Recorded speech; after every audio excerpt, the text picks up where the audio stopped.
गुरुर्ब्रह्मा गुरुर्विष्णू गुरुर्देव महेश्वरा गुरु साक्षात परब्रह्म तस्मै श्री गुरवे नमः. श्री गणेश दत्त गुरुभ्यो नमः. परमपूज्य श्री रामकृष्ण सरस्वती स्वामी महाराजांनी दिलेल्या मार्गदर्शनपर आशीर्वादांचे मी पठण करीत आहे. चैतन्य लहरी. चैतन्याच्या लहरी या ईश्वराकडून दिवसातून 24 तास येत असतात. प्रत्येक व्यक्तीची पात्रता व क्षमता निराळी असते व त्यानुसार त्या लहरी अनुभवाला येतात.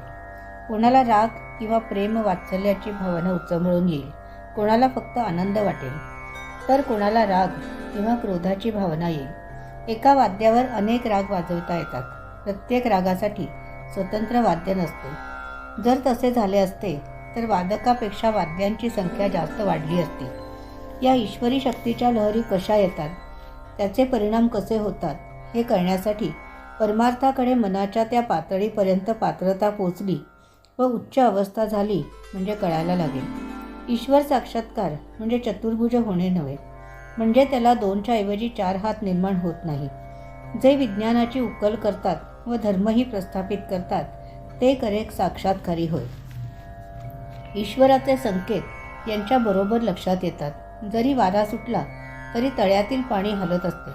ही हालचाल या ईश्वरी शक्तींच्या लहरीमुळे घडत असते. या लहरी सामान्य माणसांना डोळ्याने दिसत नाहीत, परंतु त्या अनुभवाला निश्चित येतात.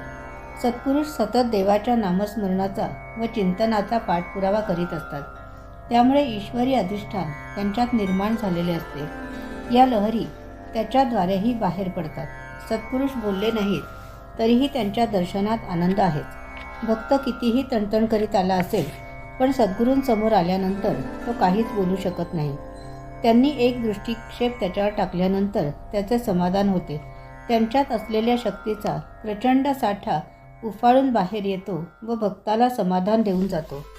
काही लोकांना यांच्या मुखातून भरपूर उपदेश ऐकायला मिळतो, तर काही लोकांना इच्छा असूनही दिवसभर थांबूनही ऐकायला मिळत नाही. ईश्वरी संकेत यात असतात. त्या लहरी जीवन देतात, सत्व व गोडी वाढवतात. वासना, भावना, इच्छा, आनंद, दुःख, हसणे, रडणे वगैरे हे सर्व मूळ मनुष्य शरीरात नसते. या लहरीमुळे व्यक्ती त्याप्रमाणे वागते. हसा किंवा रडा म्हटले तर मनुष्याला तसे वागता येणार नाही. या चैतन्य लहरीतून मिळणाऱ्या आनंदात व्यत्यय आला तर क्रोध येतो. सामान्य माणसाला हे काही समजत नसले तरी या लहरींचा त्यांना अनुभव येतो. बुद्धीचा विकास होणे या गुणाशिवाय मनुष्याला काही करता येत नाही. तो प्रत्येक माणसाला हलवीत नाही व स्पर्शही करीत नाही, परंतु या लहरींच्या द्वारे हे सर्व अनुभवाला येते. अशी ही प्रचंड शक्ती आहे. दैनंदिन साधनेसाठीतील आजच्या या भागाचे पठण परमपूज्य श्री गुरुदेवांच्या चरणी सादर अर्पण. आजची ही सेवा परमपूज्य श्री गुरुदेवांच्या चरणी सादर अर्पण. श्री गुरुदेव दत्त.